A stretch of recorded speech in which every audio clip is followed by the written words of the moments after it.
Nostalgia is a powerful thing. I fondly remember my first time playing Skyrim on the 11th of November 2011. As I emerged from the caves beneath Helgen and started to venture into the wilderness, I was awestruck. What hit me first was the sense of adventure. Here I was, in a fantasy world so vivid I couldn't have come up with it in my wildest dreams, free to roam and explore as I wished. This sense of wonder was compacted by my ignorance of the game's parameters. To me, in that moment, anything seemed possible. It's fair to say that Skyrim didn't just pique my interest, it ensnared my imagination and took it on a journey it would never forget. But does my sense of nostalgia, and the nostalgia of millions of fans, elevate Skyrim to a position of repute it doesn't deserve? Objectively speaking, is it that good of a game? Legends don't burn down villages. Obviously, Skyrim did something right. It sold over 30 million copies in its original release, and even on Steam today, the game averages 25,000 concurrent players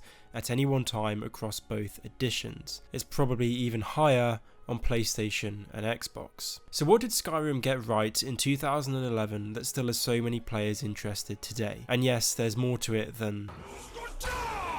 Where The Elder Scrolls V excels the most is in its world building. For its time, it outstripped all other RPGs in terms of the scale and ambition of its open world. What was offered to the player wasn't just empty terrain dotted with the odd location, but a map bustling with places of interest, hamlets and cities that made you want to explore. Even some more modern RPGs, such as Dragon Age Inquisition, fail to offer maps that are as full as Skyrim's. More than just offering bountiful locations, Skyrim bursts with quests that are actually interesting, for the most part. Most quests are highly imaginative and often thought-provoking, from the Forsworn Conspiracy, where you can opt to side with a group of freedom fighters, or terrorists, depending on how you interpret them, to the often wacky Daedric Prince missions. The axe isn't the only item dear old Clavicus has.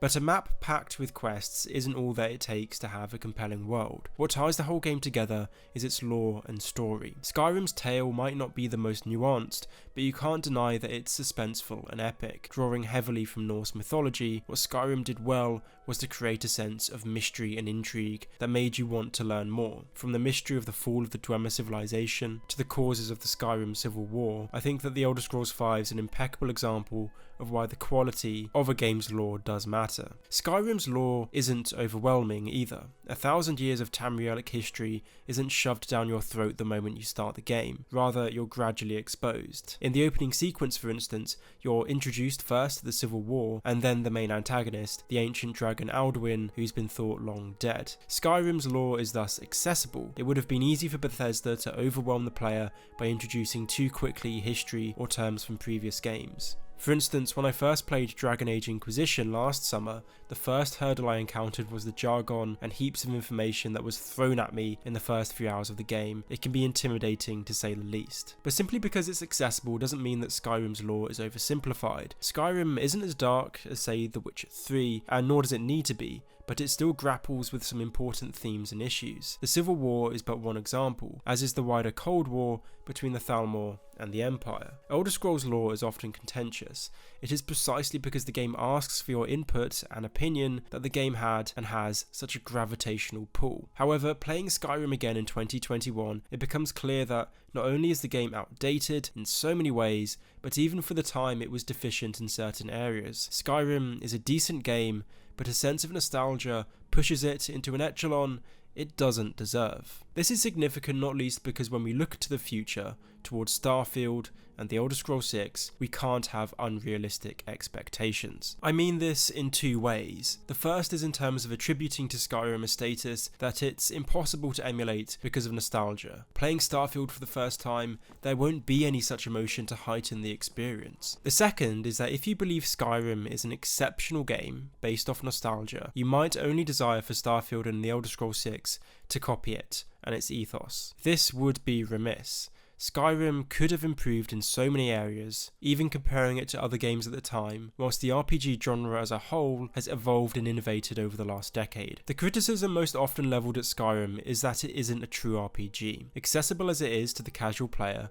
its simplicity lessens the replayability and player choice. For instance, whereas previous Elder Scrolls games had comprehensive class systems, in Skyrim you can freelance between magic, stealth, and martial combat. The choice is great, however, reducing a system of having over a dozen different unique classes to 3 broad streams significantly dumbs down what it means to be an RPG. A more important criticism, perhaps, is the one-dimensional nature of Skyrim's main quest. As part of the drive for accessibility, Bethesda opted for a story that, whilst epic, lacked any nuance whatsoever. Alduin is evil, plain and simple, and you're just a superhero tasked with defeating him. By comparison, in Morrowind you spend several quests researching the Tribunal and Dagorthur. The Tribunal, the ruling gods of Morrowind, peddled a narrative that assigned to Dagorthur the role of betrayer, stating that he murdered the Hortator, that is, the leader of Morrowind, hundreds of years ago, and betrayed the Hortator's wishes by using an artifact, the Heart of Lorcan, to ascend to godhood. In fact, the tale is much more muddled. We learn that it was likely that the Tribunal themselves might have been the ones who wanted to use the tools, and it may well have been Dagorthur who defended Nerevar's legacy. That the Tribunal are far from a mere force of good is seen from the fact that in the end they did indeed use the tools to become gods. More generally, Dagorthur actually has motivations. He doesn't just want to dominate the world for the sake of it. From resenting the influence of the Empire, to desiring peace, to wanting to potentially revenge the Hortator, Nerevar, Bethesda did a good job of concocting a villain with at least a degree of moral ambiguity. The Elder Scrolls V Skyrim is a legendary game, and a classic, but it needs to be approached properly if we're to have realistic expectations for Bethesda's future games. That doesn't mean critiquing Skyrim as a game not of its time, but rather recognising its deficiencies, what it did well, and where it can improve. Nostalgia is a powerful emotion, but we shouldn't let it elevate Skyrim to a level of which it is undeserving.